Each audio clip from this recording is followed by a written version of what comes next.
Now And we're this is live. Geek Lounge 101, and this is episode 8. And today I'm here with Nick Lenz. He's finally back, and he's going to be recapping all the comics he's read since the last 2 weeks he hasn't been on the show. Nick, you may introduce yourself. Hello, I'm Nick Lenz from the channel Nick Lenz. And so today, Nick, what have you been catching up on? Well, I got a chance to read some of the DC books that came out today, and I've read a few Marvel books.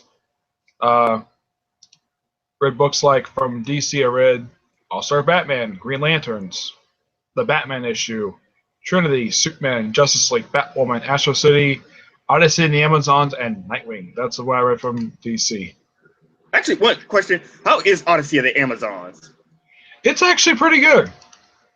It's more like a prequel series to that of Wonder Woman, but it's set years before she was born.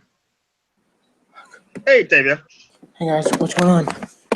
We just started the podcast, and you may introduce yourself. Okay. Hello. This program you point out my read comic read, video game read, movies, etc. Yes, that's Tavia Smoker from the channel Tavia Smoker. Yeah, you can find him on YouTube, and you can find him on Twitter and everything, and Facebook, just like that. Yep. You follow my video on my Twitter Hey. and that's been it. Oh, and put Google Plus with nonsense. And right now we're talking about with Nick Lenz. I don't know why I keep saying Nick Spencer. I'm just right now because I'm reading Nick Spencer's Secret Empire issue 0. And Tavia, have you ever read Jonathan Hickman's Shield? No, I have not. I never even heard of it. You got to read it.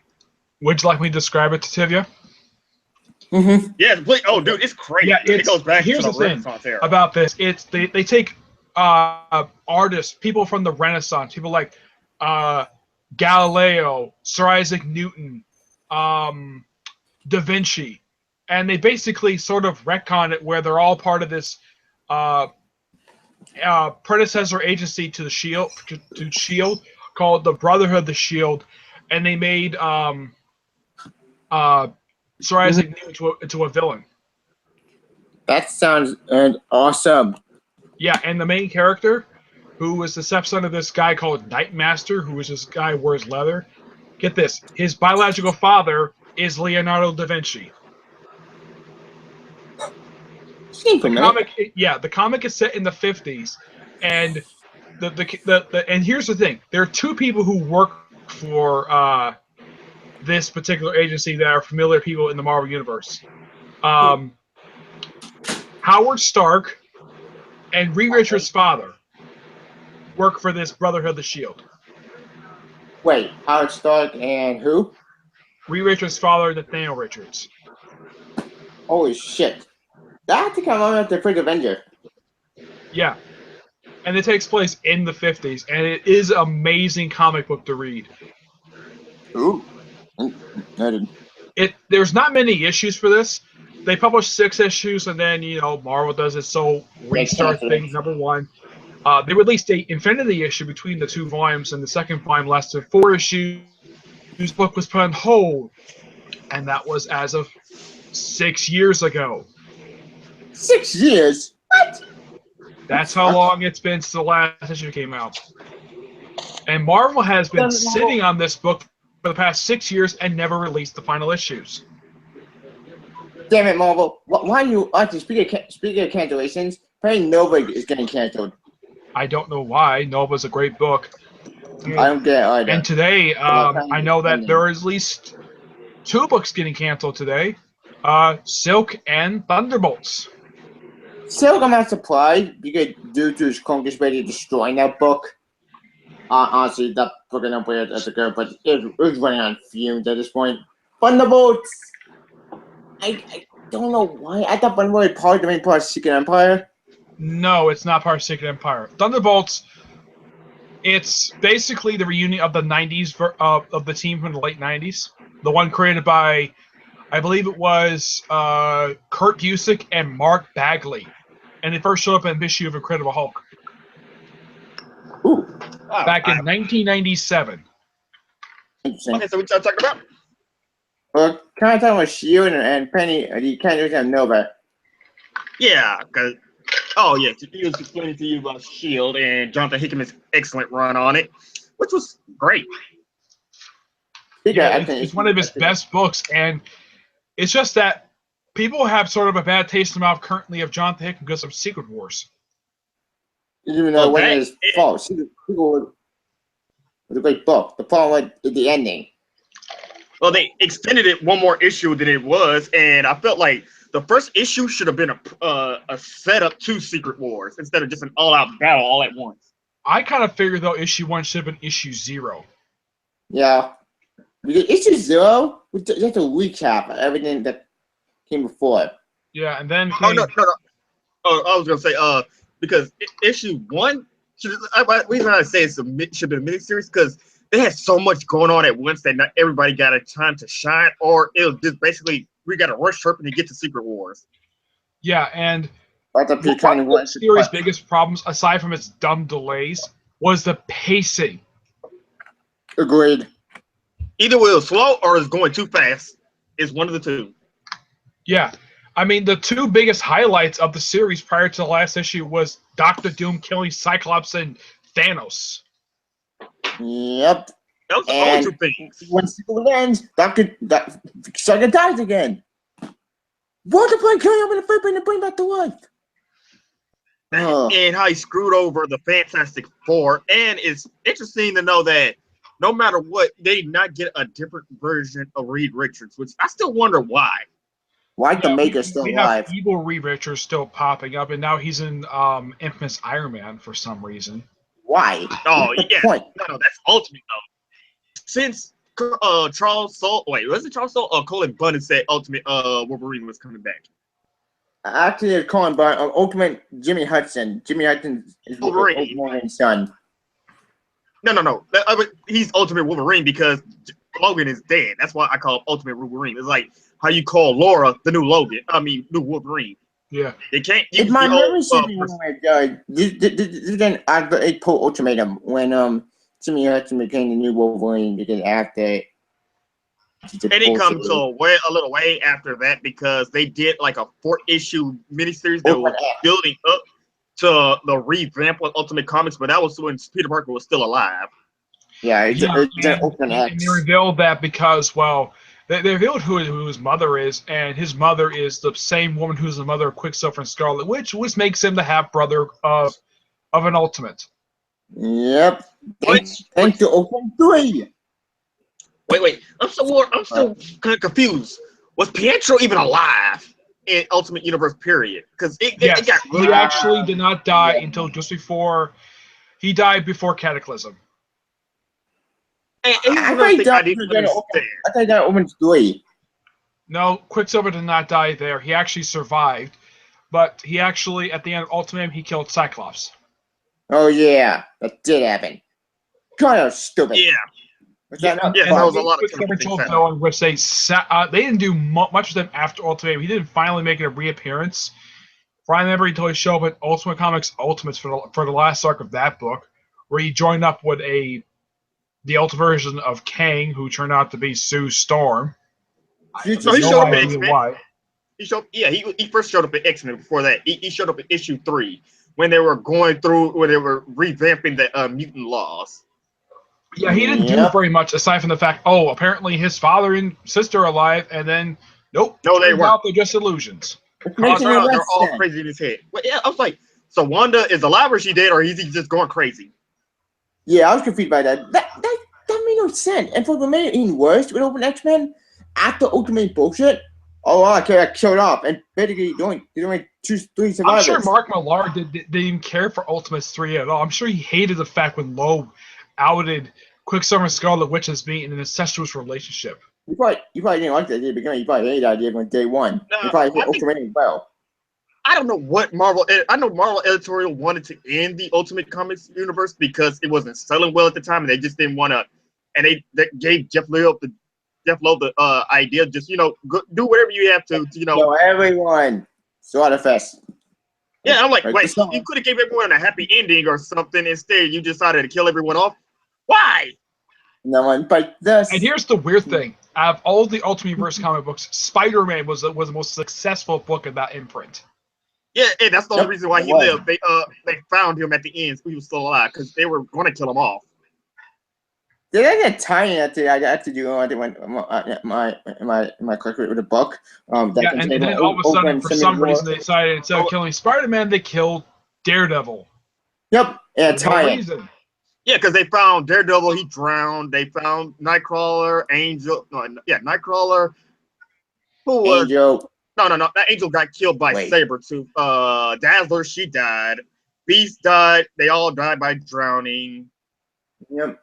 I would say Ultimate really screwed over. I mean, some people say it screwed over the whole Ultimate Universe. It mostly screwed over the X-Men. The X-Men got fucked over because they all got killed out. But Wolverine died with bullshit. Cyclops died. Magneto died. Dr. dies. Everybody just died. In fact, some people died off panel because Mystique said she killed Emma Frost and the other X-Men off panel. Except for Havoc for some reason, who somehow survived. Yeah, and I'm like, oh, so and some of the other people died off screen. I'm like, why did you, what was the point of this thing? Died. No, if there is one person who really was affected besides us fans, it was Jeff Loeb's career or us, our faith in him as a writer. Jeff Loeb, Jeff Loeb. Yeah, despite the fact, I think after that, Loeb didn't write much of anything after Ultimatum until he did Captain America White. I think he went to TV. He went to TV and fucked over EMH. Wait, he did do that. Ugh. Yeah, but as for comics-wise, he didn't write anything after that. I mean, he think of anything he wrote between Ultimatum and Captain America White. He wrote New awful. Oh yeah, he did New Ultimate X. He did those two series. I don't know then, because when I read Ultimatum, I just put so much of a bad taste in my mouth. I didn't really want to read Ultimate Comics. Period. Ultimate End was written by Bendis. No, I mean Ultimate Comics when I read Ultimatum. Yeah, Ultimate Comics because Ultimatum. I highly recommend you try out the Ultimate Spider-Man series because I read every single issue that came out, every single one. I took the time to do this. Oh, I read every single trade right back of my head. Actually, this woman at my local, I don't know why we got two comic book stores, but she owns this comic book shop called Bookstay, and she actually has the entire omnibus of Ultimate Spider-Man. I think there's like 6 books of that. Actually, there's one omnibus that's in the first 6 volumes. Second. I think they won the second omnibus. I think Miles had, I think, about 4 books. Yeah, 4 volumes. One of them got actually, there was 2. There was 2 parts to Peter Parker. There's Ultimate Comics, then there are Ultimate Comics Spider-Man that Bendis rewrote again after Ultimatum. Yep. Yeah. Which also led to his death. Yep. So speaking of Ultimate Spider-Man, what do you think of the news of Spider-Man 2? I was thinking, I actually came up with the idea because I was talking to Arden. I was saying, you know what? Since Ultimate Comics is technically, and I was saying this last week, since Ultimate Wolverine is coming back, technically that means that when Reed Richards put the multiverse back, Ultimate Universe is still out there somewhere. I saw a hint at that the Ultimate Universe might come back in that preview of the end of Ultimates 2 Squared #1. Where they show Ultimate Reed Richards just having this thing having Ultimate Universe in his hand. The thing is, nobody wants Ultimate Comics. Really, Ultimate Comics shouldn't come back. I think it should come back because, frankly, I mean, it deserves a great send-up. Open End with garbage. Open End pissed me off because it made no fucking sense. Ultimate End really had nothing to do with the Ultimate Universe at all. Especially since about half the characters who appeared in it were already killed off anyways, like the Punisher. He got killed off during Cataclysm. And so did Captain America, they never found his body. And yet somehow, they declare he's dead along with Thor, even though they never found their bodies. Actually, Open 4 trying to negative them with Sigma-6 Galactus. Yeah. I thought Ultimate Thor showed up in Secret Wars in the Thor Corps. He did. Yeah, he did. But I think that might have been a different version. But and here's the thing, it's explained in Silver Surfer how Galactus got back to the 616 universe. How? Because I read Silver Surfer and I read everything about that, and I don't know how he came back. And it was during issues. It's explained that Celestials opened up a portal to the end zone, basically the ultimate version of the negative zone, and somehow dragged the unconscious Galactus back to 616. Wait a minute. Wait. If the Celestials can do that stuff, why didn't they let you open 4?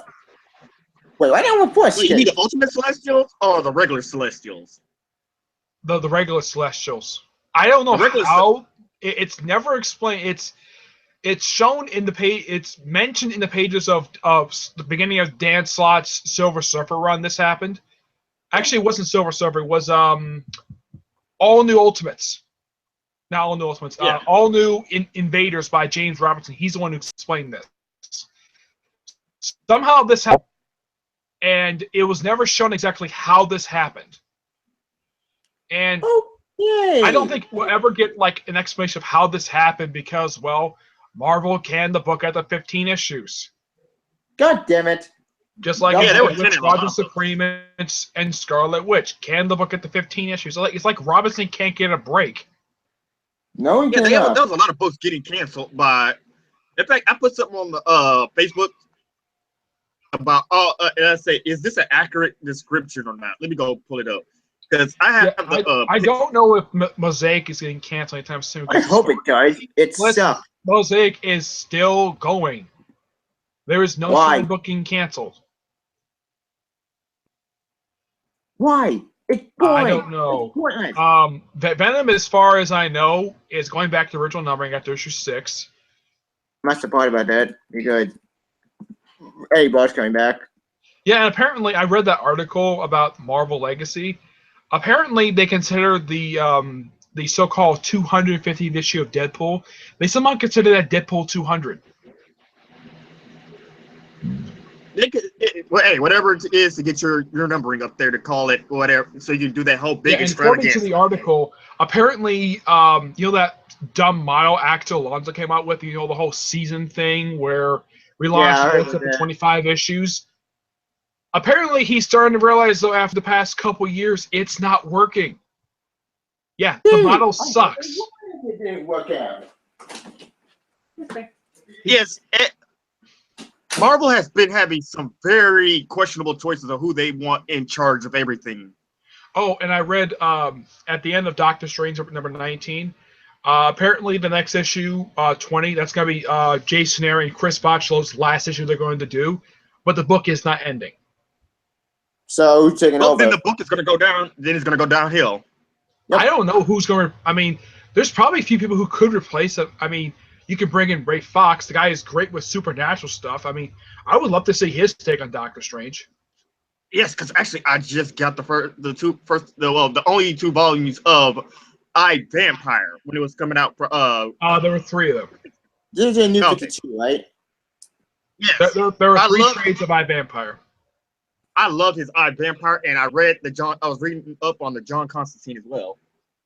Yeah. I don't think Ray Fox wrote that series. That was Joshua. It's not Williamson. It's, I don't remember the guy's name. No, I see his name on there. He was co-wrote with Jeff Lemire. Yeah. I do have a theory of why the series got canceled. What the theory? No. The reason why I think the series didn't sell too well, because Twilight ruined the whole concept of good vampire stories. I forgot. Damn it. Really? Scott Snyder's American Vampire was still going on. Yeah, apparently, probably because of the Vertigo, that's probably the reason why that DC didn't cancel it, because, well, it's Scott Snyder's comic book. He can cancel whatever he wants to. But I think because I, Vampire is on the DC directly, and it's set in the regular DC universe, that the Twilight films probably ruined the series. I'm not surprised, man. And the thing with at the first issue of Mark Millar's Ultimate Avengers 3, he did sort of a thing with Blade. And if you read this issue, you're probably like laughing out loud, like, yes, thank you, Mark Millar, for doing this. He had Blade kill the 2 main characters of Twilight. Basically, they were stand-ins for them. Yep. Yeah. Oh, Ultimates. Open Avengers. Yeah, I saw people making jokes about that. Yeah, he says, your films suck, and he kills both of them. Yep, It's by far the most hilarious scene. I think the reason why Mark Millar did that because one thing, Twilight films are not very good. I've never seen the films. I heard my sister loves these films because she also read the novels as well. The book I read not a great writer, but that's just my opinion. Yeah, and I think that the reason why Mark Millar did this is because, well, he probably didn't care for the films at all. He probably just did it just so that he could get a good laugh out of it. Yep. And that's one of the great scenes out there. Like when the new event, not new event, Open Avengers. I think that scene because it's funny because you guys suck. Shut that off. It's funny. Like, yeah, and it's all and Mark Millar, despite being criticized being a violent writer, I mean he writes violent books, but Ultimate Avengers was good. All 3 books were good. Mark Millar is now. Have you not read Frank Miller's crap? This book. He's not related to Frank Miller at all, as far as he's had a similar. I said, has anybody read? No. I said, has anybody read anything by Frank Miller? I have. Yeah, let's say people talk about Mark Millar writes violent books. Let's say, has anybody read anything by Frank Miller? His stuff is way worse. Especially since he makes women out to be prostitutes. He apparently writes everything like it's Sin City. Yep. And he makes everything OP for Batman. He makes Batman seem like he's the only person who's is capable of being a superhero. Or a violent, crazy person. Yeah. But if you look at Dark Earthly Master Race, he has nothing to do with that comic book except he's doing it in name only. He didn't write any of the issues. It's all Brian Azzarello. Yeah. Actually, everybody said that when the first issue came out and said, why is Frank Miller here? What is Frank Miller just slapping his name on there so he can get some money out of it? I think the reason why they did that because, well, he wrote the first 2 books that Dark Knight 3 is a sequel to. Don't Strikes Again. Yeah, but it's like you don't. But still, Brian Azzarello is writing it. You don't have to just slap his name there. I think, if I remember correctly, I think Klaus Johnson was the artist for Dark Knight Returns, wasn't he?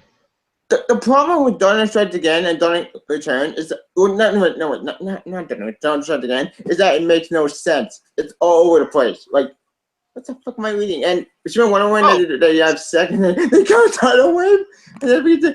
Like I'm pregnant again. It's just a lot of questionable things Frank Miller has done. Also, check out the link I sent you guys. Okay. I think this is probably an accurate description of what's going on in Marvel. Yep. Yeah. Nice. But in the case of some of the writers, I mean, there are books that are good despite them being canceled, like A-Force, for example. Great comic book.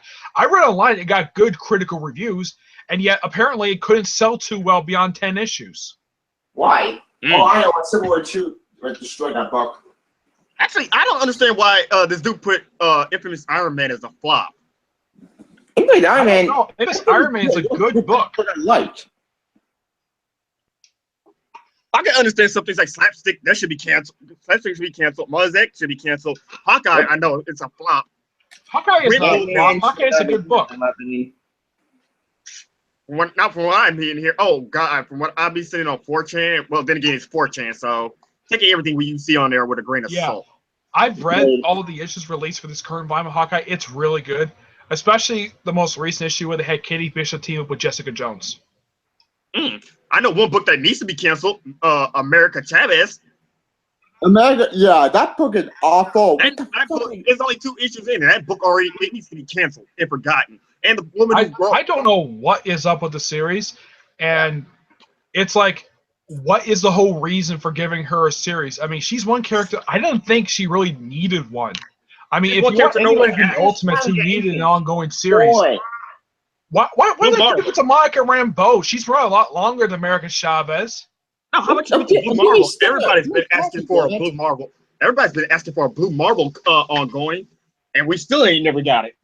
I've read his miniseries, the Adam Legend of Blue Marvel. It's an awesome comic book. Yeah, and everybody said, why can't we get Blue Marvel? If anybody deserves ongoing, is Blue Marvel, but no. And one of the reasons why is because Marvel was still doing that whole diversity / LGBT diversity thing, and the writer she's a lesbian. but she's throwing too much her her comic gender book, in there. she's no her. I mean, if you look at her, she's probably like the first openly lesbian character to have an ongoing series published by Marvel. Personally, That's also written by a lesbian, but the problem is she's writing her own agenda into the book. Yep. Also, no, see, I want to come back. I want Spider go. Give me a major policy back, damn it. Wait, we'll get on Spider-Man. Wait, we'll get on Spider-Man for a second.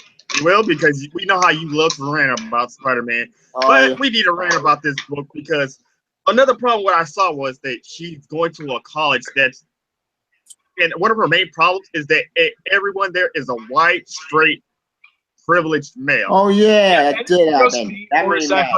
And this is weird though. I don't get why this is, because normally when I read a superhero comic book, normally the identity is a secret, and yet for some reason her identity is publicly known. How? In that universe, no, she's in an alternate universe or some crap. I don't know where she is.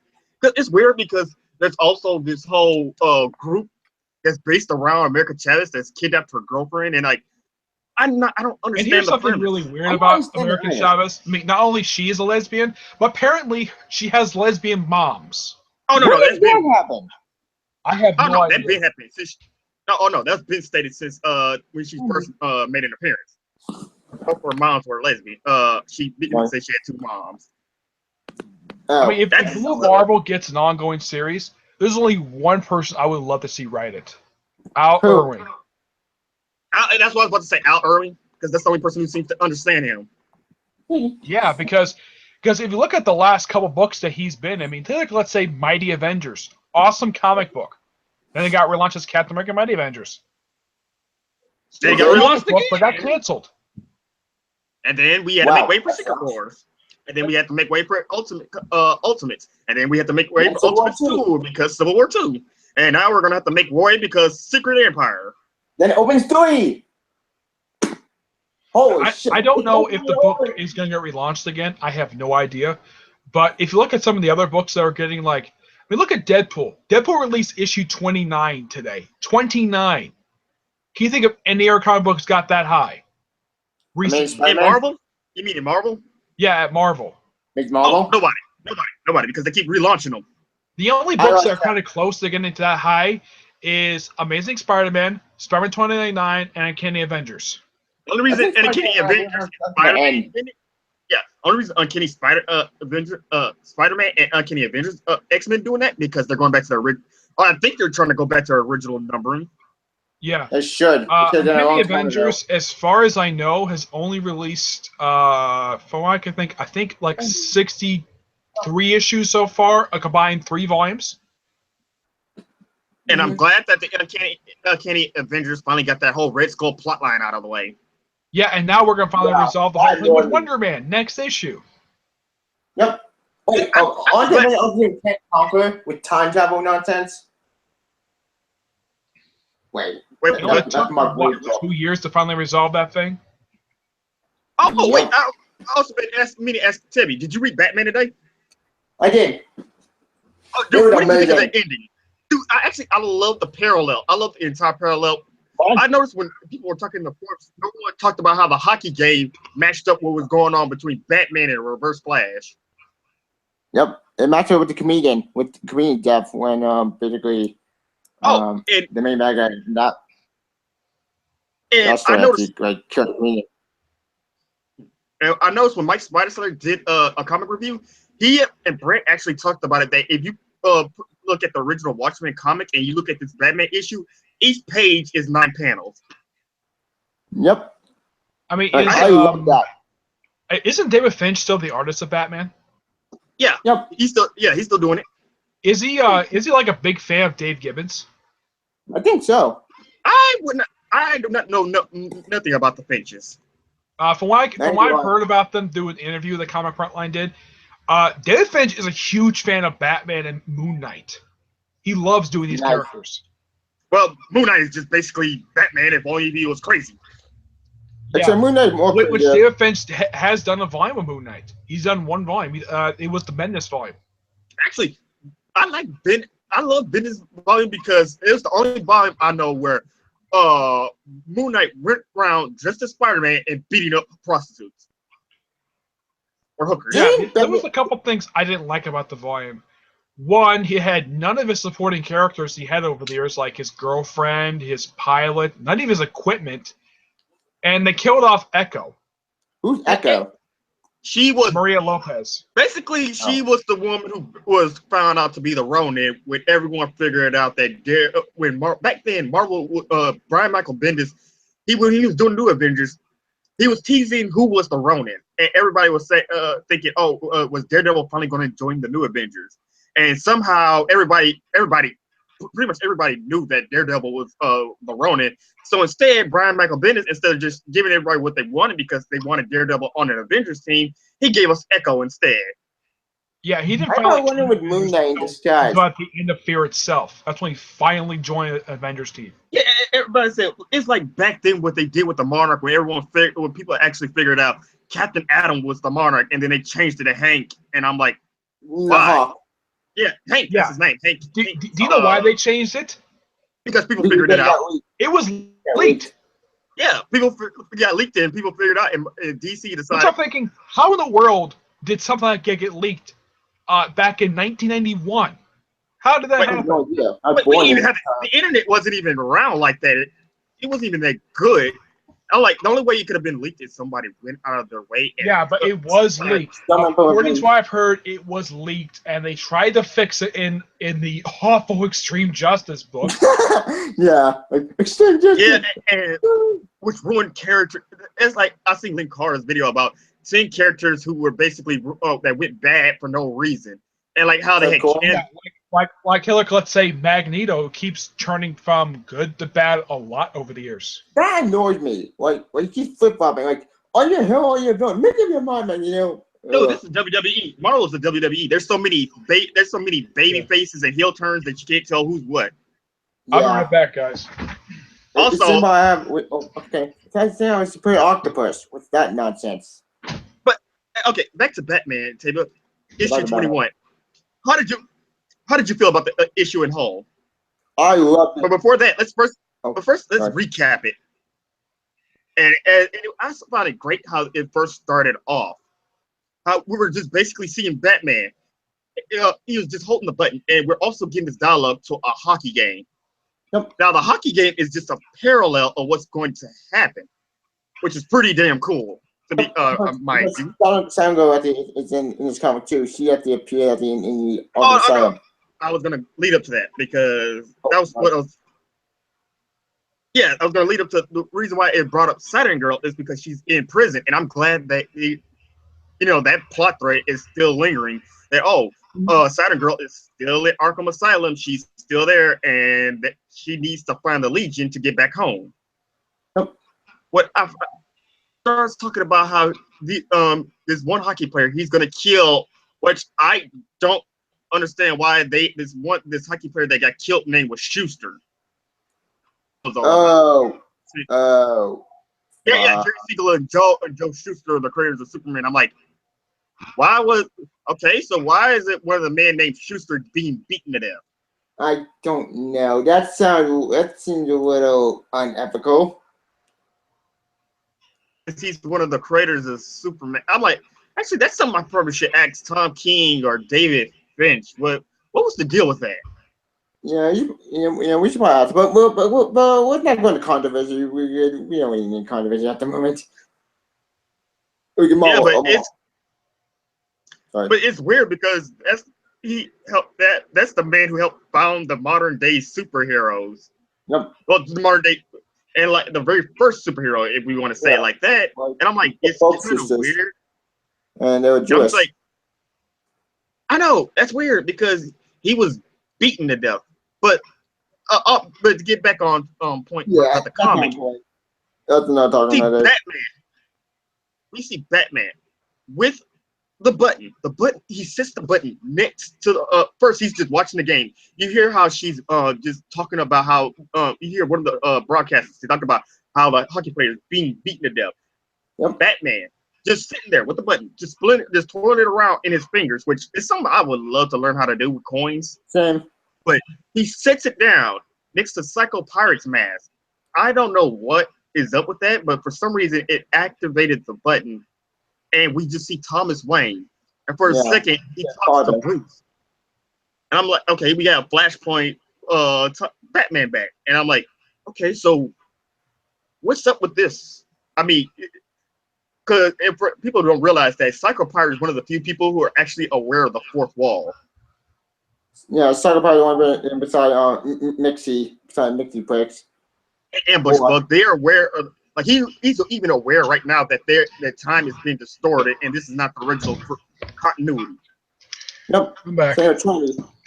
Oh, Nick, me and I was just recapping what happened in Batman 21. And one of the things I was telling Timmy is I found it weird that one of the hockey players that was being beaten to death was named Schuster. And I was like, why? Yeah, I noticed that too. And I was like I should ask Tom. Hockey games are known for being violent, but not to the point where one player starts punching each other. I mean, yeah, they get rough for each other, but not to the point where it turns to a bare knuckle brawl. I think it happens most of the time in hockey. Actually, and I was telling Timmy, actually, I'm so glad they brought up Saturn Girl. She was up in there the whole time. She said that somebody should go there and stop the game because Schuster was going to be beaten to death. And I was telling them how Batman was just sitting there watching TV, messing with the button. Yep. And then I told him, the weirdest thing I find strange is the moment he set the button next to the Psycho Pirate's mask, it activated, and we just saw Thomas Wayne for a second. Psycho Pirate is one of the people who's actually aware of the fourth wall, and he's even aware that there's been too many reboots going on. Yeah, but the thing with Psycho Pirate is, I don't know why Tom King thought it a good idea to bring a JSA villain into a Batman book. When actually, prior to this, Psycho Pirate has never fought Batman at all. But no. See, the thing is, Psycho Pirate is tied to all these big crisis events because he was there to witness them until he died by Black Adam. If I remember, I think this is supposed to be the original Psycho Pirate because there's actually two of them. The original died in Infinite Crisis. Actually, he died back in the pages of Showcase back in the 70s. I thought he died in Crisis on Infinite Earths. No, he died before that. There's been two different versions of them. The first one appeared back in the Golden Age, and then he reappeared in the pages of Showcase during a team up with I think it's Hourman, and I believe the other one was Dr. Fate. And the original one died in prison. And he basically made, and he met his successor in prison, and basically he became new Psycho Pirate, and he took over as Psycho Pirate for up until Flashpoint. Huh. Interesting. It was dead by the time Flashpoint was coming around. Yeah. He came back as a Black Lantern, which I actually find it weird. It actually is even proven that his mask actually has power over a Black Lantern. Yeah, I kind of suspect that. One thing that kind of bugs me about this issue is how did Batman recover so quickly after his bare knuckle brawl with Bane? Reasons. Yeah, comic book reasons. I mean, it happened just the previous issue. I would have liked it if they would have allowed him to give him some recovery time, or at least say that, oh yeah, it's been a few weeks since the events of the previous issue. But there's no mention of a time jump at all between issues. Maybe a day later. You know how some of these big story arcs are. After they get done with one arc, we have a little transitional period, and then bam, they're right back to being better again. Yeah, and one thing I can tell though is that after this crossover was over with, apparently we may get an answer what's going on with the Joker after this arc is over with. Yep, with jokes and riddles. I saw the trade that for the collection that comes after the storyline. It's called Jokes and Riddles. Yep. Which is a Zelia tie-in. Actually, I'm really going to be interested in what is going to happen in Flash issue 21 because I thought Reverse Flash was going to be the big bad for this 4-part crossover. I did not expect him to go out in the last page. And apparently he destroyed Thomas Wayne's leather. Oh yeah, I know. Actually, it all goes back to it all goes back to Flashpoint. Everything goes back to Flashpoint. His letter, but about the letter though. And fine, I think that even though it's in pieces, I think that Barry will put that together. Yeah, but is it like? But what's I keep asking? What's so special about it? Like, what is in the letter that is so important that Wally had to tell Barry to go look and Bruce to go look at it closer? I don't know. We still don't know about that yet, but we'll find out probably. Anyway, speaking of Reverse Flash, I do want to mention Reverse Flash. It said, when you say hello, Bruce, what's that say, Batman, and Reverse Flash, but shit, Batman does. That reminded me a lot of the comedian. Like, holy shit. One thing that kind of bugged me about that is, when did Reverse Flash ever find out Batman is Bruce Wayne? Well, he learned in Flashpoint. He learned Flashpoint when he found out Thomas Wayne was Batman and he lost his son. That's when he learned who Batman was. Okay. Yep. You notice, I thought it was odd, though, that during the brawl, you notice that Batman basically stabbed Reverse Flash in the foot with one of his batarangs? Yeah, but actually, he made a good point. But remember, this is Batman, and he's actually aware of this. He said, "Yeah, you can't. When you're moving around, yeah, you're unfazable. You can't be phased, but you have to still have some part of your body in the on a solid physical plane. Yeah, he still had to be taught to something solid, and that's when he said, "Well, nobody ever thinks about going for your feet, right? Since you're one of the Flashes, nobody ever thinks go for his feet." Nope. Yep. And he stabbed One him. thing that would have been nice for that issue, if they would have, because the entire issue itself is set in the Batcave. 1 minute. Which was the whole even though the whole issue is set in the period of 1 minute, the whole issue is entirely set in the Batcave, which I gotta praise Tom King for doing this. It's rare you have a comic book where a Batman comic where it's set entirely in the Batcave. I think the one that ever have a Scott Snyder Court of Owls story with 90 hours. One chapter in the Court of Owls actually happened where he took place in it took in the Wayne household, but it still was most of it was in the Batcave. Yeah, with the talent, and even Batman vs. Robin, the anime movie, did that. Yeah, and I reread the Batman Volume 1, I Am Gotham. Like, I got to admit, the artist who, I think it's I had to look it up here. The artist who did the Rebirth issue for Batman. Let's see, who's the artist? Mikkel Jensen. He did this wonderful 2-page splash page of showing off the Batcave. Now, as a fan of Batman, this is something that I love seeing in comic books. Not many artists can do this. A 2-page spread of the Batcave.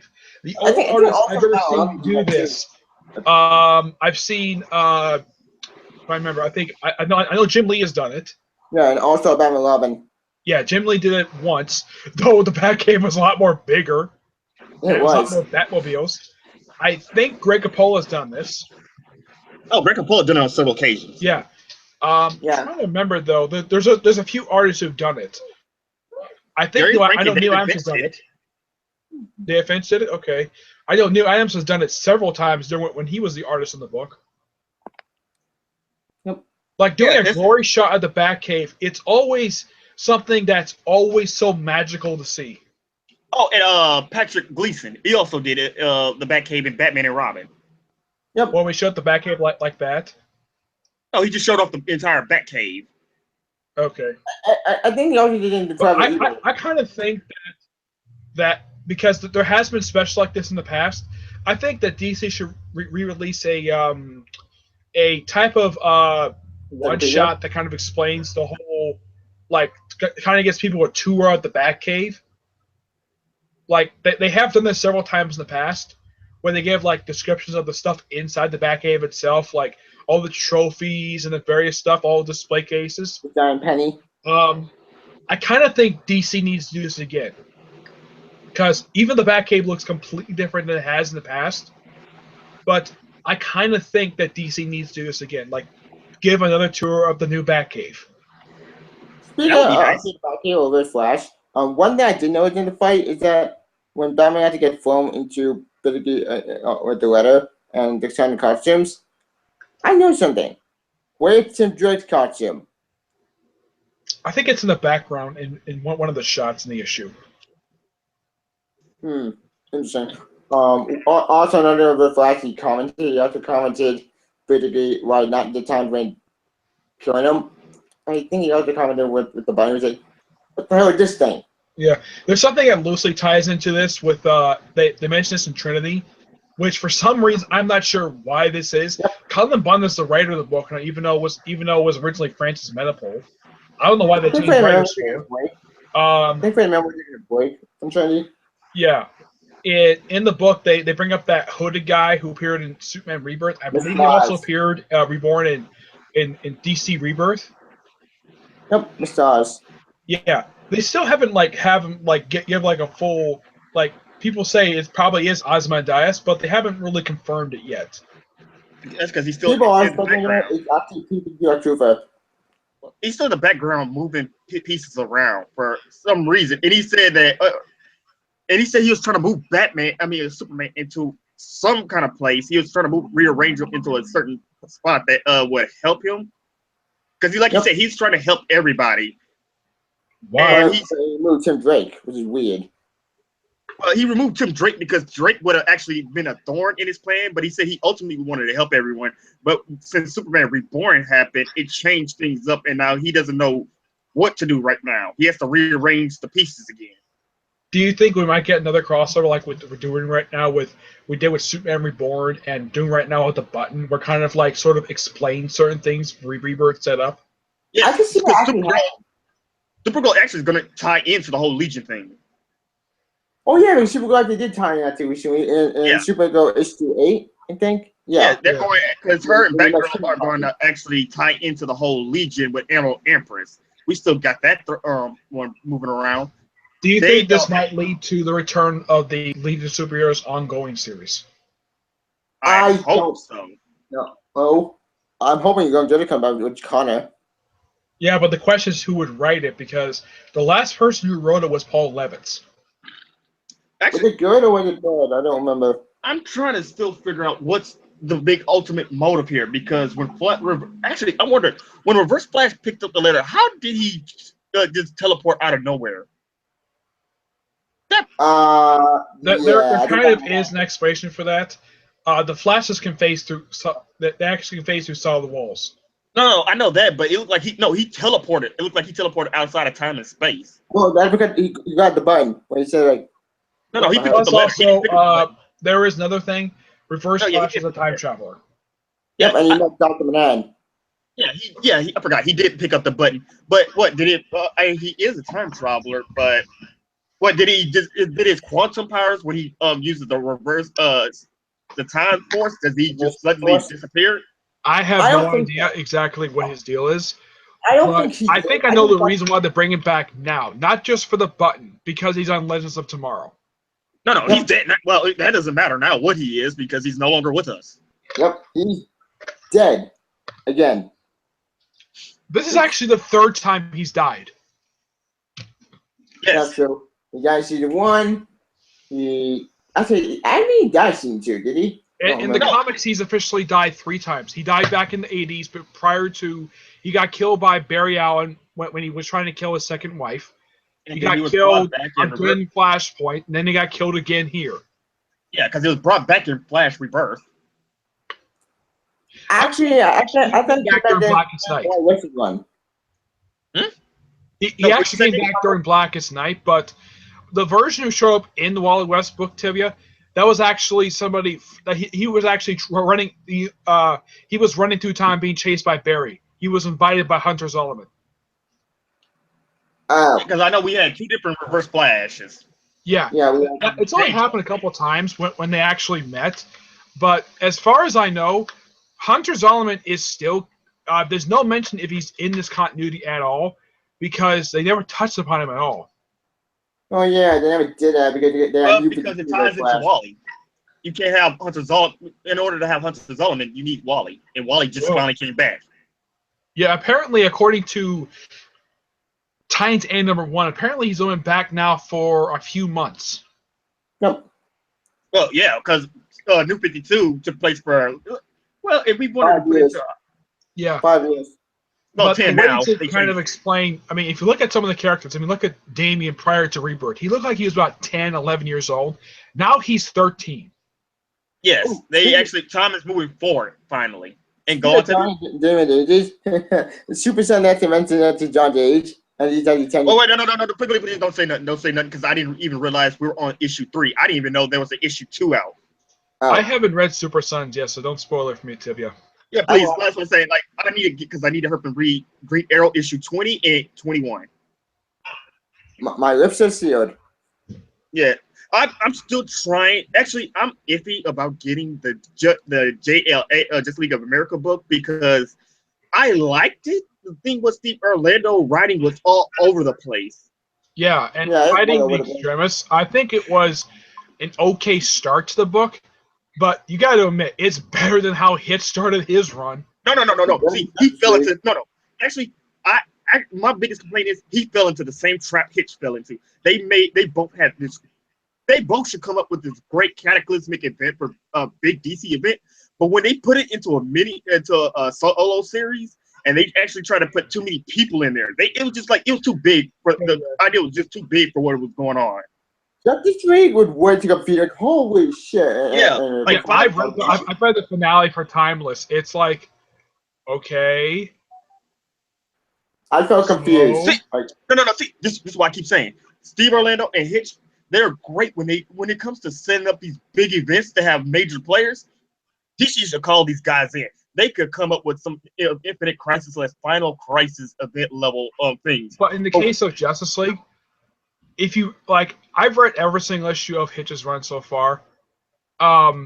He's done all but 2 issues of this book because there was a couple. The only 2 issues he did not do were the tie-ins to Justice League versus Suicide Squad. Those were done by Tim Seeley. Yeah, that was pretty good. That was great. Actually, I found that weird because the Joshua Williamson was neither writing the Justice League nor the Suicide Squad, and he was writing better than either Rob Williams or Brian Hitch. Do you think Williamson could take over Justice League from Brian Hitch? He should, because he's doing a damn great job on the Flash. Well, do you know who also could do it? And he has written Justice League in the past. Dan Jurgens. Jurgens. No. If Jurgens coming back, he needs to do it international. I want an international book. Yeah, but that book got I have read the last international book. It was good. The annual I thought was okay. I know Linkara thought it was awful. See, the thing about that annual book is it was leading up to Convergence / Features in, and nobody liked that because it was too weird. Yeah, and here's the thing: the annual was not written by Jurgens. It was written by Dan DiDio and Jeff Johns. Yep. And there's a rumor, I heard about this rumor a few years ago, of the reasoning why JLI ended. It was not because of low sales. Why? The rumor is it that Jeff Johns was jealous of the sales figures of Justice League International, where it was outselling Justice League. Well, let's face it, when it comes to certain things, like I said, when it comes to Jeff Johns and Brian Michael Bendis, as great writers as they are, these guys have no editors or no one to tell them they can't do nothing.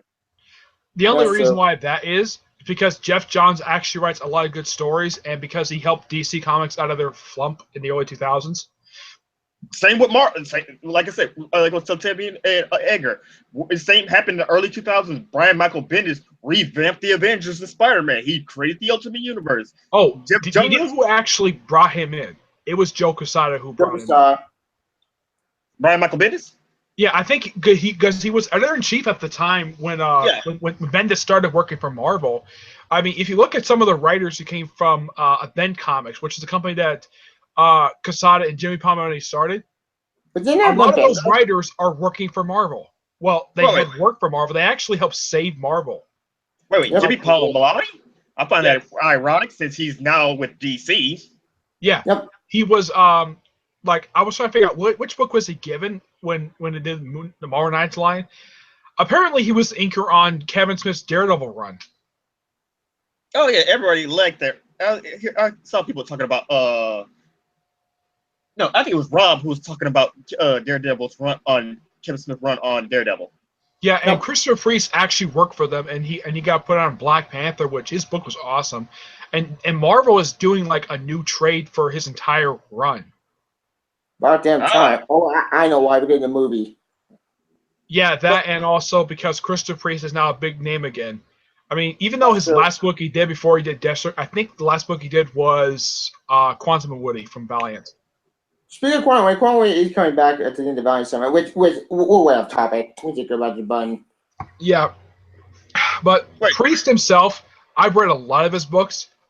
He is a damn good writer. Heck, even in the 90s, when you read some of his books that came out in the 90s, they're all really good.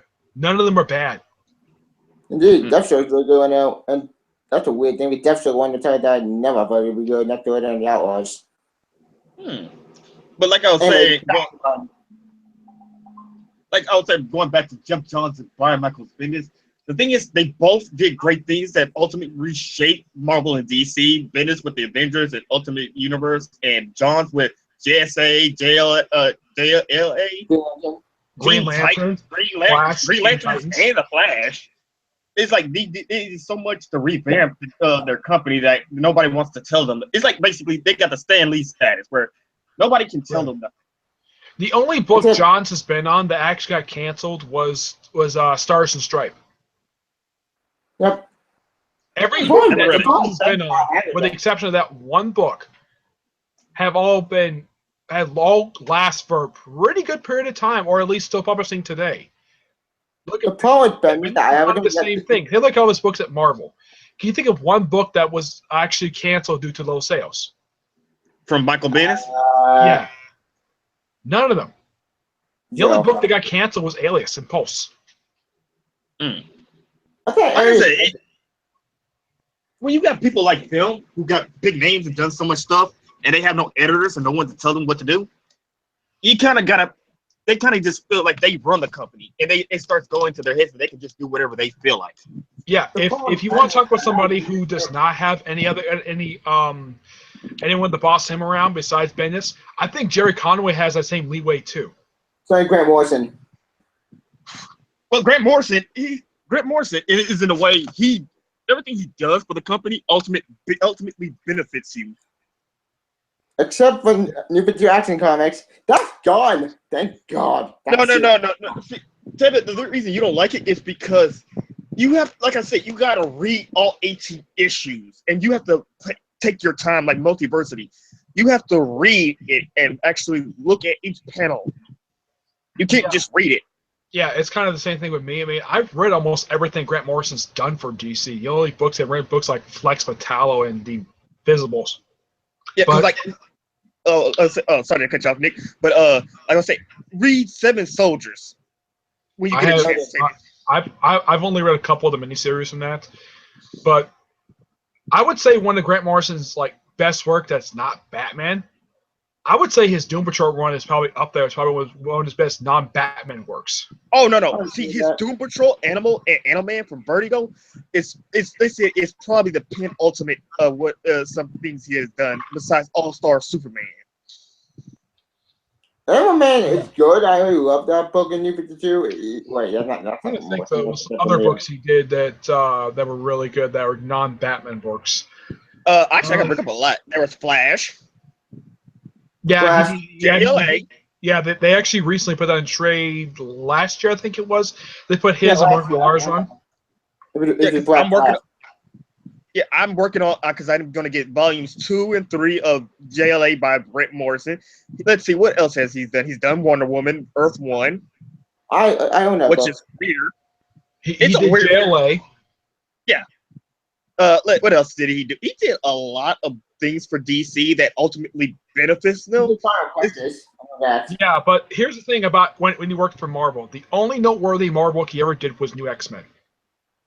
Yeah, and I heard that was really controversial. He did that and Marvel Boy. That's it. That's all he did. Everything he's done for Marvel, it always goes back to the X-Men because that's where you can play around with the X-Men.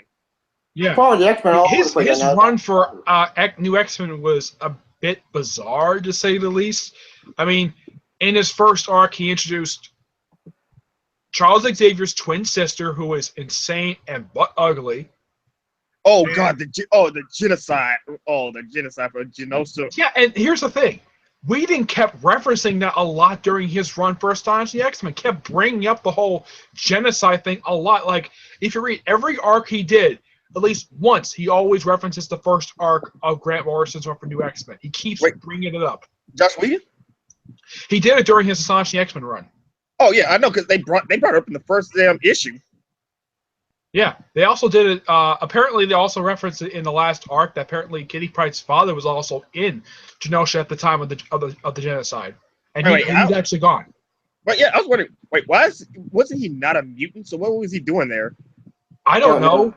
As far as I heard, they from what I know about how they explained in the comics how they did the Genosha government, Magneto did allow non-mutants to live on the island, but apparently. Oh, I don't know why Morrison decided to do that dumb thing he did where he had the whole 16 million people get killed off panel. That was quite far, probably the dumbest thing, one of the three most dumbest things he ever did for off panel.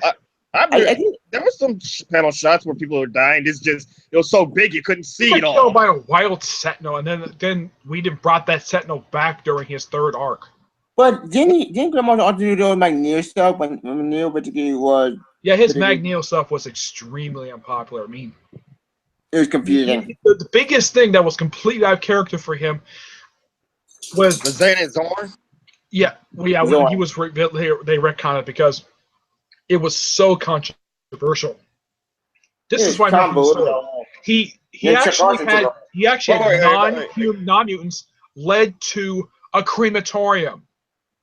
The guy's a Holocaust survivor. He hates this stuff, and yet he's acting like a Nazi, and yet he killed one of the Stepford Cuckoos over that. Wait, this is a Grant Morrison. This happened during Planet X, where one of the Stepford Cuckoos, there used to be 5 of them, now there's down to 3 of them. The first one got killed during Riot at Xavier's, which actually I thought was a really damn good story.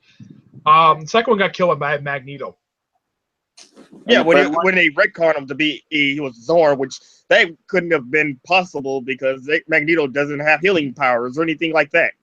But then that got retconned again. Later on, they retconned. Oh yeah, it was just Zorn posed as Magneto. Yeah, and Zane. When Magneto was shown footage of fake Magneto going on a rampage in Manhattan, he says, "Yeah, that's not him, not at all." Confusing. And did you notice though about that outfit he was wearing? Is it really just me? Was that the movie outfit that he was wearing in that storyline? Actually, yes, that was the movie outfit. I don't know why that the RSO was a good idea to put him in that outfit. It's not a bad outfit. It just made no sense for him to wear it. And then we had Chuck Austin's. When did Chuck Austin also did X-Men where he crucified X-Men? It was awful. Ugh. The only thing I thought was really interesting about Chuck Austin's run was when he made the Juggernaut in X-Men. That was by far an interesting idea, but then he moves over to X-Men after Grant Morrison leaves. This is not immediately; it's like a few issues after he leaves. Mm-hmm. Juggernaut apparently joins the Brotherhood for some reason, and apparently it's like the whole point of his run for X-Men when it was reverted back to simply X-Men.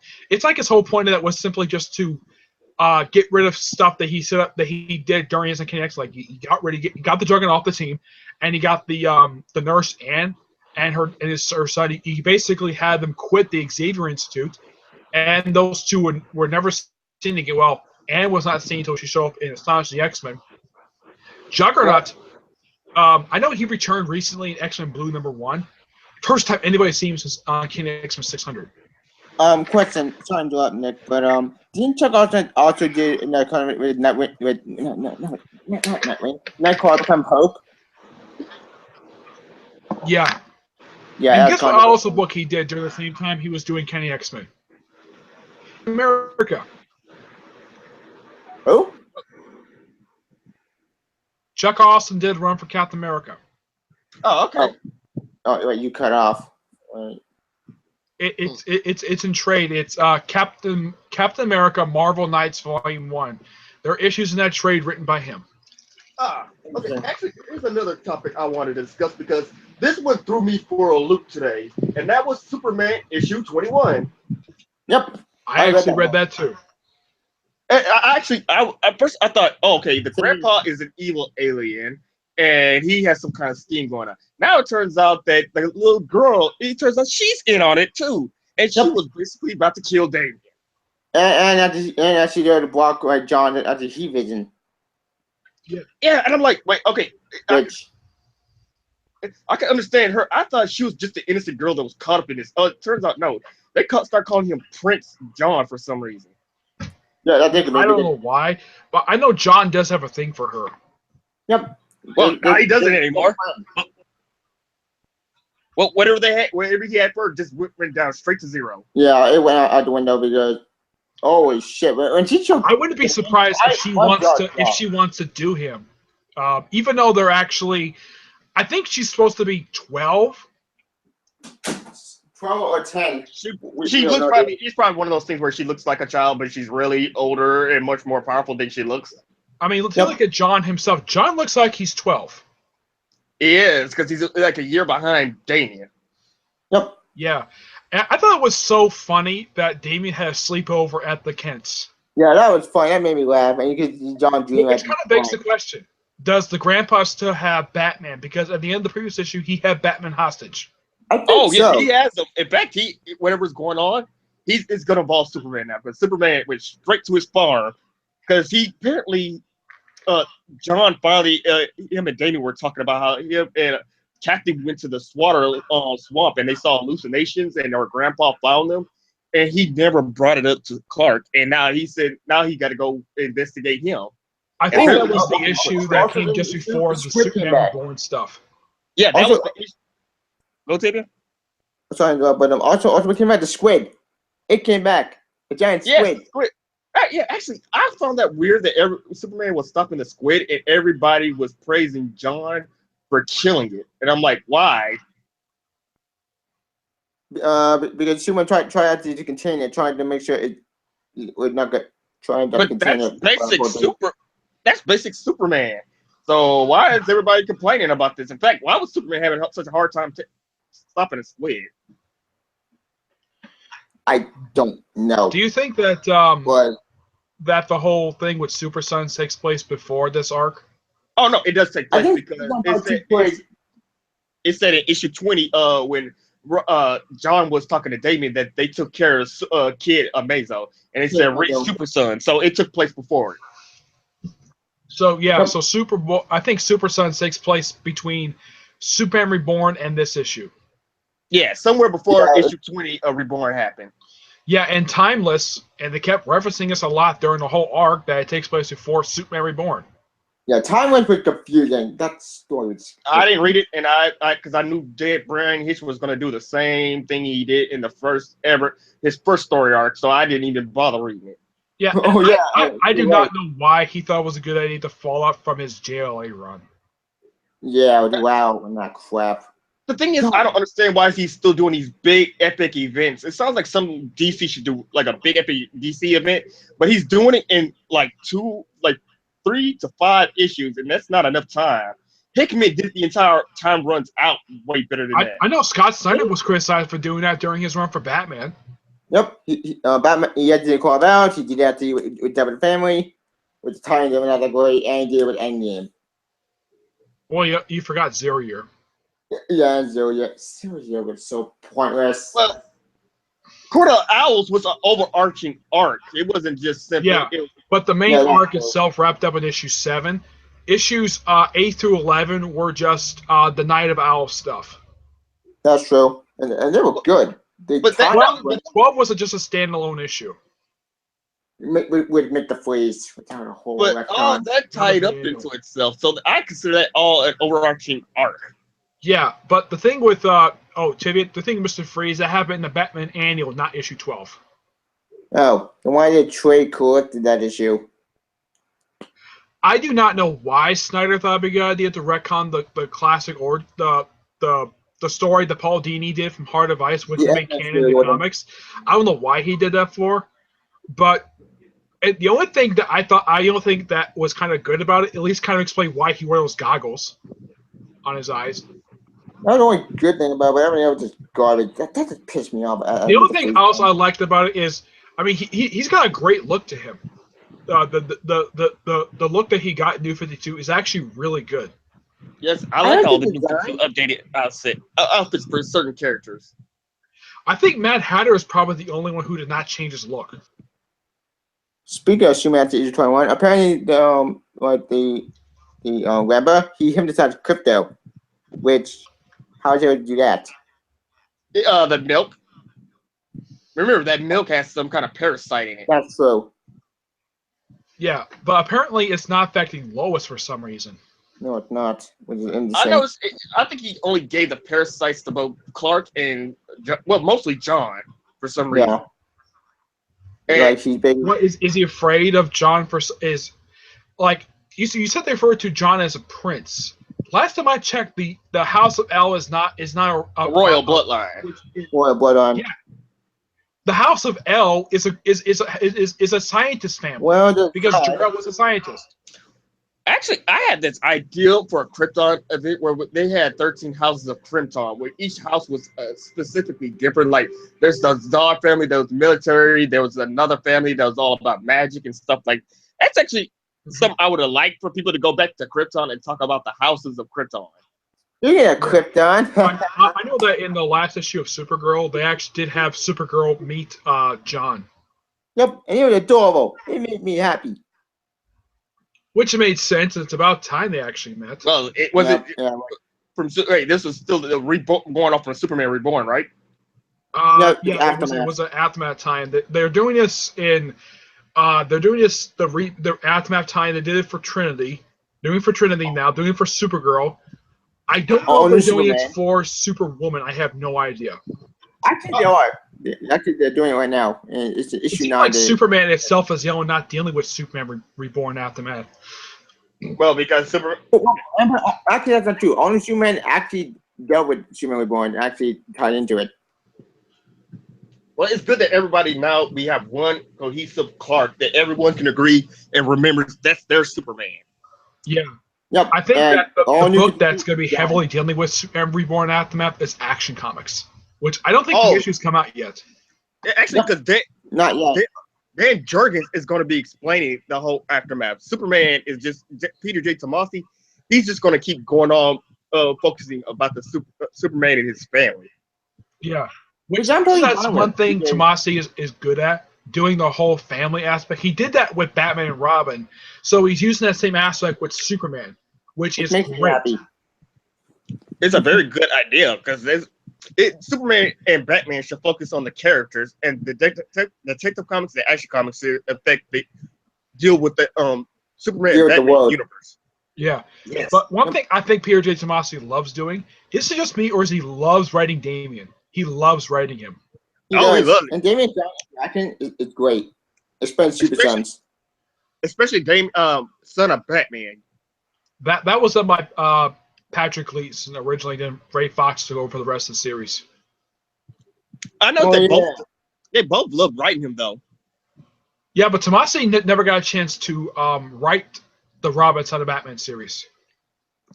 No, he did not. I forgot. Yeah, it was Patrick Gleason. Yeah, Patrick Gleason wrote the first 6 issues, and I think he wrote issue 8. But almost the rest of the series is written by Ray Fox. Ah, nice. Interesting. Yeah, which I got to admit, for the second Bat book Ray Fox ever done, it's better than the crap he did for Batgirl. Yeah, Batgirl was garbage. Ugh. Yeah, where he made Jim Gordon Jr. basically like he wants to do his own sister. What the fuck? Didn't he also do what was it? Gotham Academy? No. Trying to remember. It involved the Spectre. Oh, Gotham at Midnight. The only reason why I don't count that because that's a supernatural book, and Ray Fox is great when it comes to supernatural stuff. I like that book, and I like the art. I own the first 6 issues of that series, and I don't own the annual. Like when it got canceled last year, I'm like I think it was like 2015. I'm like, why did DC cancel this great book? It was awesome. It was coming out during DCU. DCU destroyed a lot of books. Yeah, but here's the thing.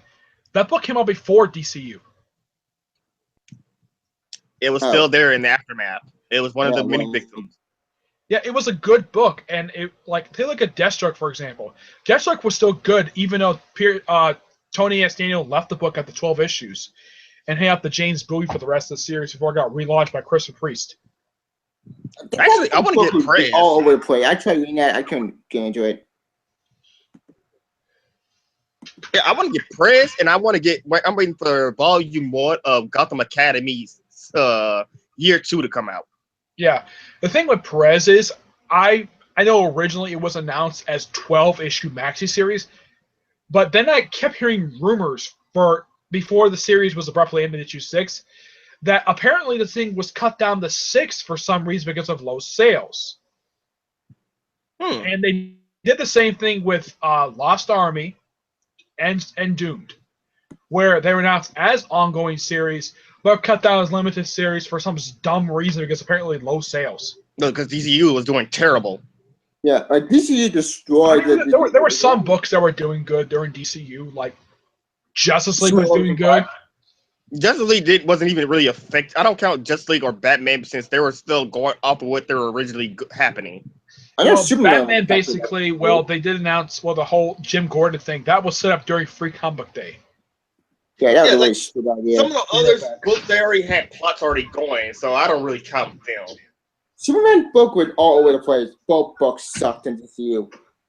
Garbage, Superman was garbage.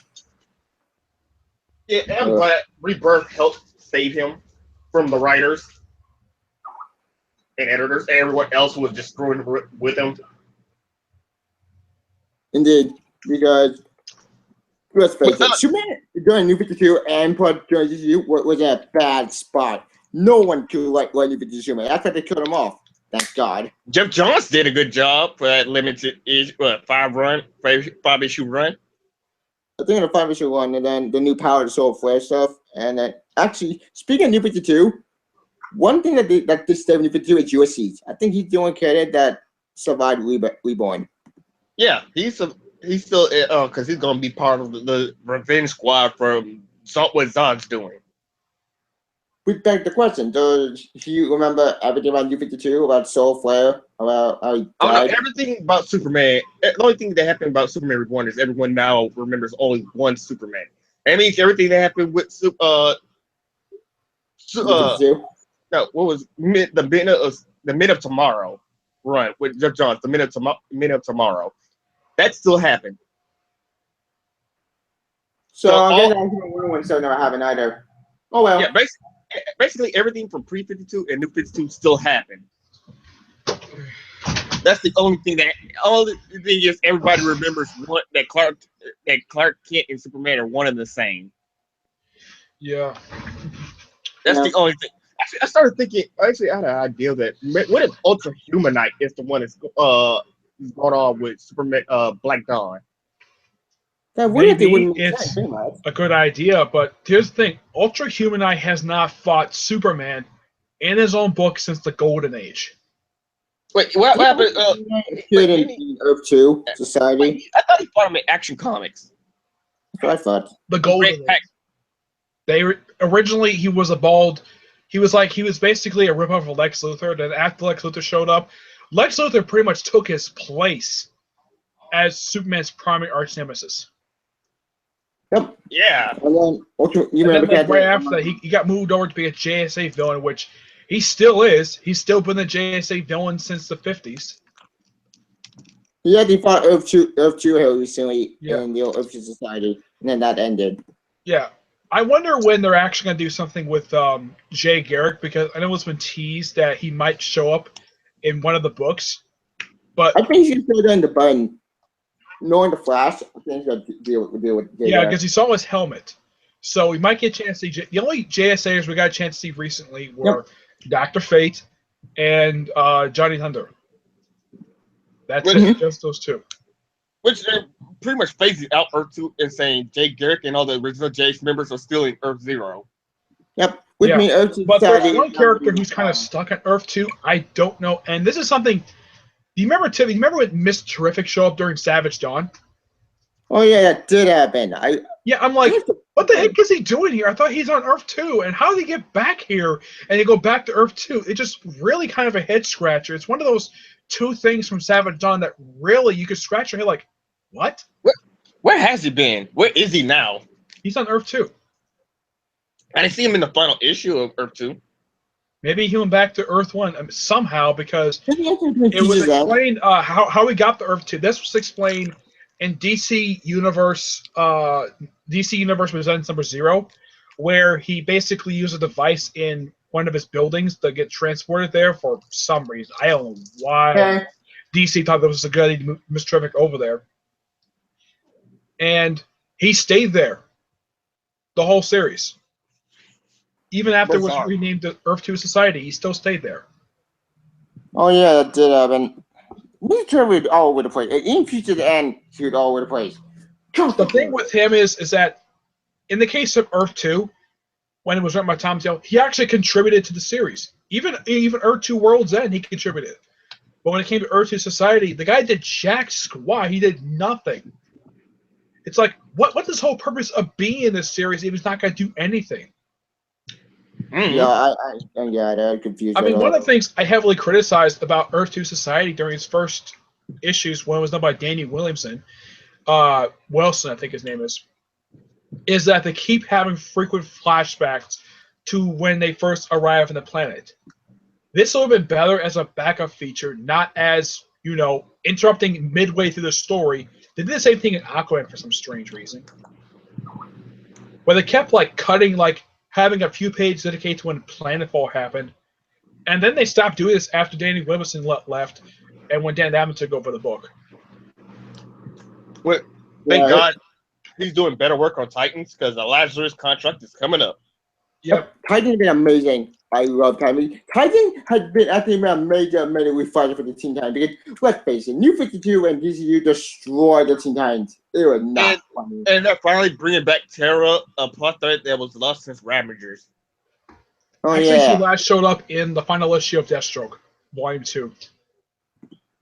Terra? Yeah, she showed up for the last issue. The one where apparently Adeline Kane got killed in the last issue until Christopher Priest retconned that and had her show up alive and well in the current Deathstroke book. Now, and also another weird thing I noticed is I saw Harley Quinn where she was teaming up with Power Girl and the other Terra. That confused me. Yeah, that actually does have an explanation for that. Adeline, that's her name. She showed up. Yeah. She showed up in the Starfire series. Oh. I didn't read Here's the that. thing about some of the titles that came out for that was one of the DCU titles. That was one of the good ones. Starfire? Yeah, it was awesome. 12 really good issues. One person, Blue Goblin, referenced this in one of his videos. He theorized that the reason why DC canned this book is because Batman didn't show up in it, despite the fact that Grayson showed up for 3 issues. Yeah, Grayson showed up at Grayson done those spy stuff. And they had a little fling between him and Starfire. Yeah, and there was also the Cyborg book, which the Cyborg book, when it was written by Rob Williams? or Steve Orlando. It was actually written by David Walker. Same way you found an anime series. And No, currently it's John Stamp. I'm talking about the previous volume, the one DCU started with. Oh. Also didn't he also do Martian Manhunter? That was Rob Williams. But when the previous volume started off, it was David Walker originally, and then about halfway through the second arc, he left for some strange reason, and Marv Wolfman wrote the remaining issues. Also, I was reading Hellblazer, and Tavia, I saw something that will probably make you mad. What? The Hellblazer Rebirth, they had Captain Marvel in it. What? Yeah, he was in Hellblazer. In fact, it was him and Wonder Woman. Apparently, Captain Marvel was still mad about what John Constantine did to him in Trinity War. I knew that. I read it. He's still mad about that? I didn't know Captain Marvel was still around. I didn't even know he was in Hellblazer. Yeah, I already knew that, Jeremy. And the thing is, since this issue came out, he has not shown up since then. And there has been no explanation of why he was removed from the JLA. But the Justice League, there's no reason why he was all removed from the roster. He was fine in the book. No, that's the reason I brought it up, because I didn't know that, and I wanted to tell Tavia, because I know Tavia always wanted to know what happened to Captain Marvel. Yeah, I haven't noticed that. Yeah, he shows up for a quick, I think it was like a one-page cameo in the Hellblazer book. Yeah. Damn it. And it's listed that he's still part of the Justice League. And then you get the Justice League, he's nowhere in the book at all. Apparently, if you read the previous book, the Hitch did JLA, I don't know why Hitch did this for, but apparently he had it where, despite the fact that Shazam, Lex Luthor, and Captain Cold were on the Justice League, they were never in the book at all. And here's another thing. He left. Actually, here's another thing I was kind of mad at Rebirth was because Jeff Johns was setting up with something with the Rogues versus Luthor. I get that point. When kaput.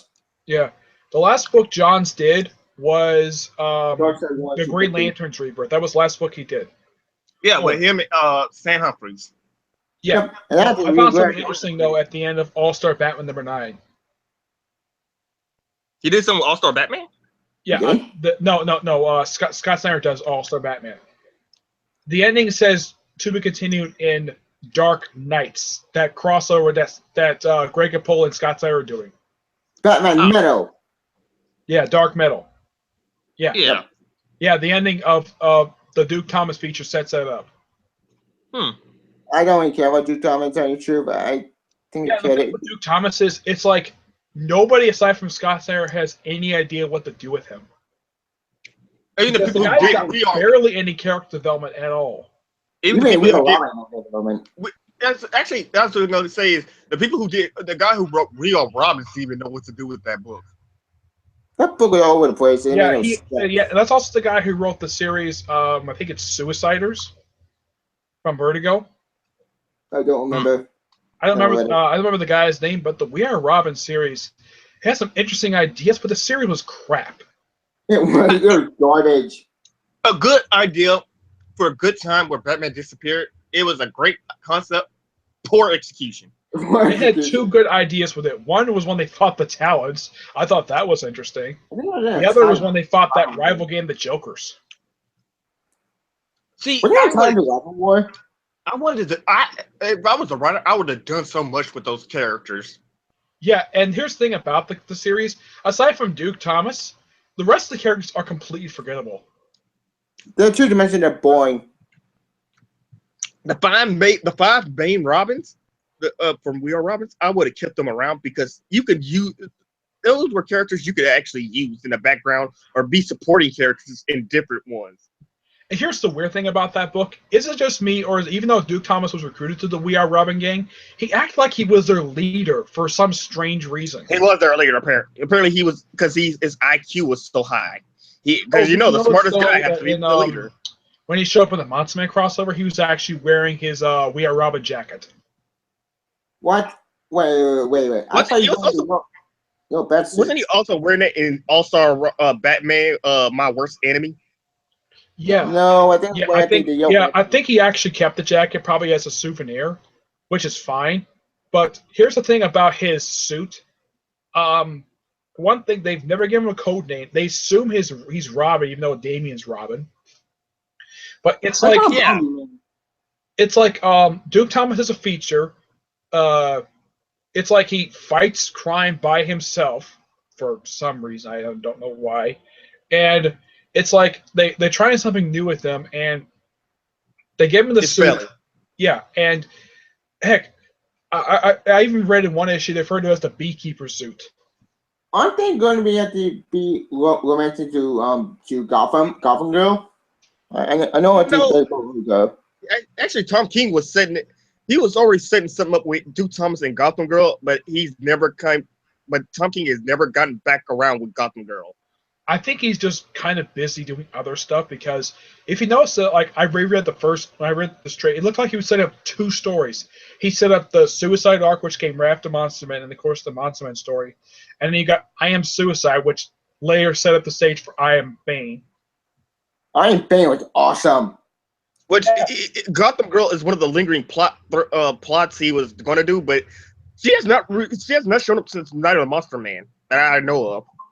I'm guessing she appears in that storyline, but she's appeared sporadically, and she's just there to have Psycho Pirate undo the damage that he did to her. Yep. I think maybe he may go back to her after the button is wrapped up. I'm rarely reading these titles because I really want to collect them in the trades so I can read them in the trades. Because I actually got my pro show working, and I was gonna do what you asked, Nick, because I'm going to actually start doing reviews of all the comics, all the trades I got. And boy, do I have a hell of a lot of trades.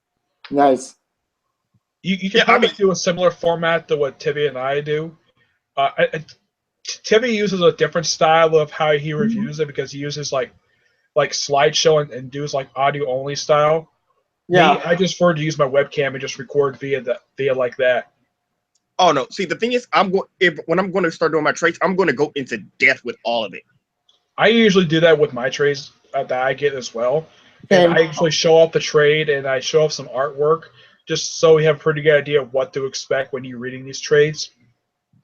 And I end up by giving it a rating. Like, I know, Tivy, you use a 5-star rating. I use a 10-star rating. Yeah, I use a 5-star system for I'd rather go with 10-star. That way, it makes it easier. To me, 10-star is much easier to work with. Yeah, and I gave Batman 20. I gave that a 9.5 out of 10. It was an awesome book. Batman. Wait, Batman Reborn, or I mean, which Batman? The issue that came out today. Oh, yeah, I issue love 21. That. Yes, yeah. I love that. Actually, like I said, I love the parallel between the hockey players and how Batman was basically just waiting out the time for Flash to come. Yeah. And it was showing how these two men was beating each other to death, and one actually died. Except if the person who died was not the one you were thinking of. You thought it was going to be Batman. No, it was reverse. It was Reverse Flash. I'm like, oh my god, he was being disintegrated. Actually, I wonder how did he become a skeleton at the end? Dr. Manhattan probably eradicated him. Dr. Manhattan took him away, and he but he looked like he was burning alive when he came back. Yeah, apparently he says time runs. Like, I think Batman said when the main thing was up, he says time's up, and then it's like either he put a bomb inside of Reverse Flash. I don't think Batman did anything physically to him aside from the battering of the foot. I don't think it had anything to do with Reverse Flash's death at all. No. Batman's the reason why he said it went into overtime because he was expecting the Flash to show up right. We were all expecting, the Flash is going to show up and then it's going to be Reverse Flash versus Thawne. Nope, that did not happen at all. Yeah, you notice he smashed one of his monitors during the fight. Yep, he did. Yeah, one of them involved it was involved in the hockey game. Yeah. Yep. Which also that besides in the Batcave itself, like when you open the issue, the button kept showing up everywhere. Even in the monitor, it was in every monitor except for the hockey game. And like it was, and I said this because the whole hockey game is supposed to be symbolic to what's going on in the issue. And the Flash is late now. The Flash has to deal with Bruce being beaten unconscious, and he has to deal with why is Zoom dead. Yeah. Why Bond dead? Yeah, I know John's teased, I think it was last year, he teased of a crossover in a couple, like 2 years after Rebirth started. I think it might happen next year, but who knows what he's going to do with the Watchmen. It's going to be something big. You remember sorry to Jeremy, sorry to interrupt, but we remember the Watchmen. My theory is this. I get a feeling it's not all the Watchmen. I get a feeling it's only 2 Watchmen. It's the one Dr. Manhattan and Ozymandias. That's it. Silk Spectre not gonna show up. Owlman not gonna show up. Rorschach is dead. So it's only gonna be 2 Watchmen.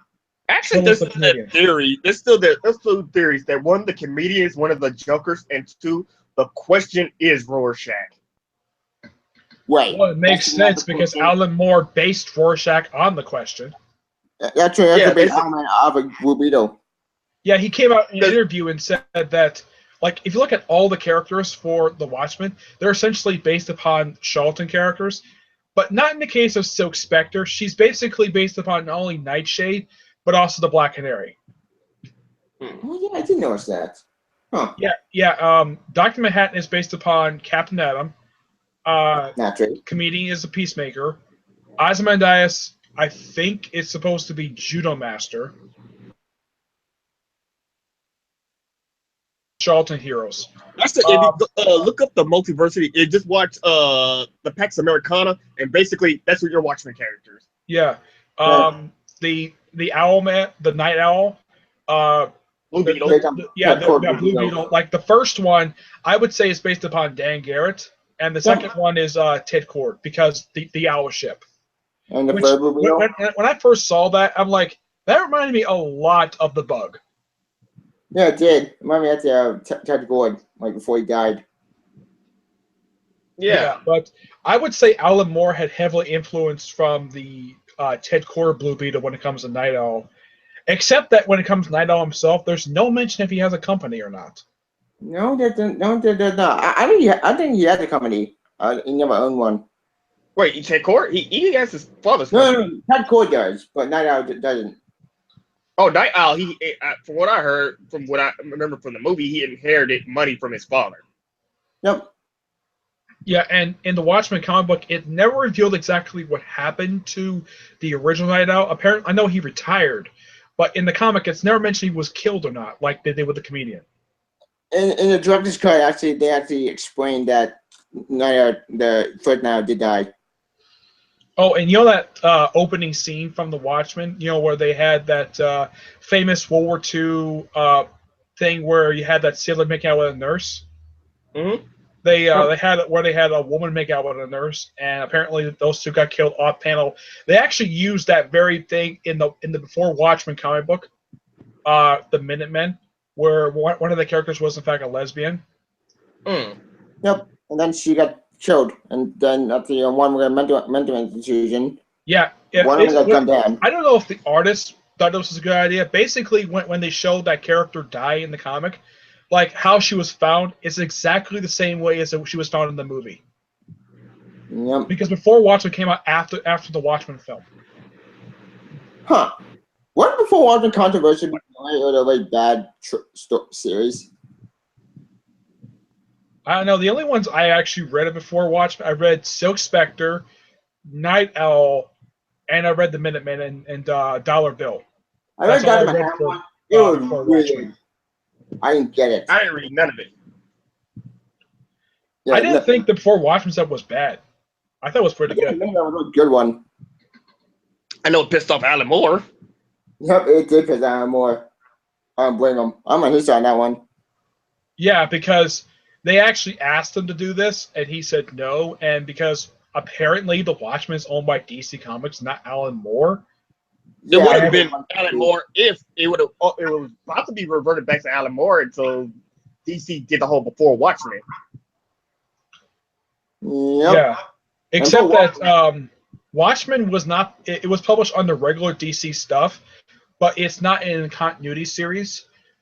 So, if this was published like nowadays, The Watchmen, it'll probably publish under the Vertigo imprint. I thought it was published in the Vertigo imprint. The predecessor to Vertigo was for mature readers. They had it on the Green Arrow book in The Question. Oh. Hellblazer also had it, and Swamp Thing had it as well. No, Fables had it. Basically, that came just before Vertigo, because Vertigo wasn't first formed until like 92, 93-ish. But they had stuff in the late 80s for mature readers. Because, well, if you look at the Green Arrow comic when Mike Rowe was writing it, it was a violent comic book. I know that's here, but it was not in continuity. I think it actually was in continuity. The Green Arrow comic was definitely continuity. The comic did very strange things, like there was violence in the book, and as a male reader, you probably would enjoy this. Is that they would frequently show? They had Black Canary. They show her in the nude several times in the book. Nice. That's odd. It's Vertigo. Vertigo can do it wherever they want. Next to the Question series, they never showed any. They show a couple of the women in nude, but the Question himself never went nudish. But he was normally depicted as way he was written by Steve Ditko, where he was a reporter. He was an anchor for some news station. And I highly recommend checking out the Question comic book by Daniel O'Neill. It's a great comic book. Just too bad the annuals never put in the trade. Those annuals are so good. It's probably better than the Rorschach stuff. Oh, did you know that Rorschach and Question actually met? Wait, what? Really? I did not know that. They met in Kingdom Come. Kingdom Come. Well, then that's even better because that's an Elseworld story, so therefore it takes place somewhere else.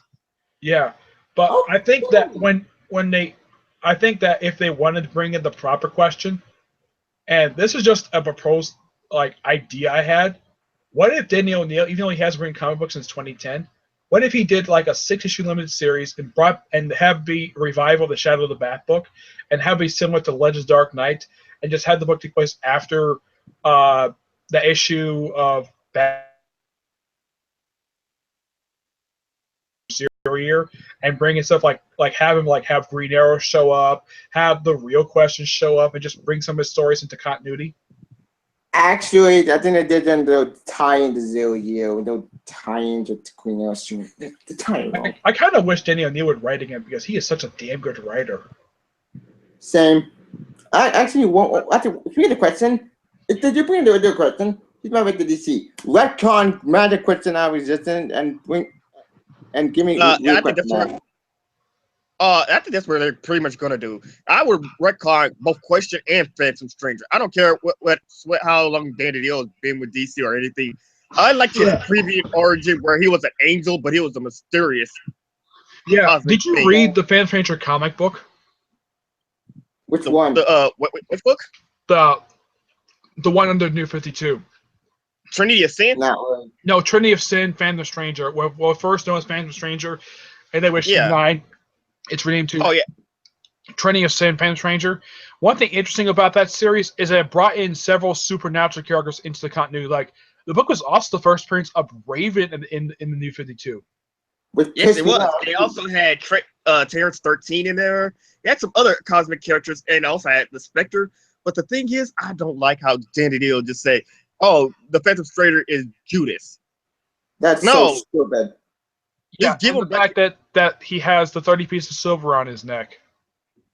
I'm like, no, his previous origin was way better. Sometimes you just have to have a character who's just cloaked in mystery. There's nothing to speculate. Well, if there was one character that did not get a good idea exactly what her past really was, Pandora. Yeah. It's like they didn't really develop her that much. Hello? I mean, yeah, Johns introduced her in Flashpoint number 5, and then they didn't do much with her until they gave her an ongoing series, and they did if you read her comic book, it's like, okay, the first issue is like her supposed origin story, and it takes place before Trinity War, and then after Freya wrapped up, they didn't do much with the guys, character. I know this is sudden, but I just realized it's 1:51, so I have to wrap this up because I got to get ready for work. Okay. Damn. All right. So we should sorry about that. Yeah. We can do this for the weekend because that's why I usually just wait for the weekend. I was going to try to make this an anime Boruto special, but things didn't pan out. Yeah. Okay. It's fine. So we could probably do that. We could probably do another comic thing on Saturday and have do an anime thing on Sunday. Okay, because that's why I usually try to, because I work from 3 to 11:30 at night, so that's why I don't do these on a weekday. Okay. So, this has been the Geek Lounge 101, episode 8, and I have been, as always, the host, Sota the Clown, and here are my 2 other co-hosts, as usual, Nick Lenz and Taylor Smoker. You tell them where you can find yourselves and do your outros. Okay. You can find my YouTube channel spoiler in the description. You can find my favorite my Twitter. And then you're going to join for the Geek 101 and send your next 8th Geek 101 on Sunday. You can follow me on my channel, Nick Lenz. You also subscribe to my channel and follow me on Google Plus and Twitter.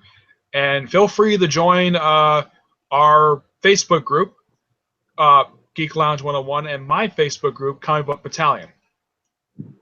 Until then, we have been your hosts. See you guys next time. Bye-bye.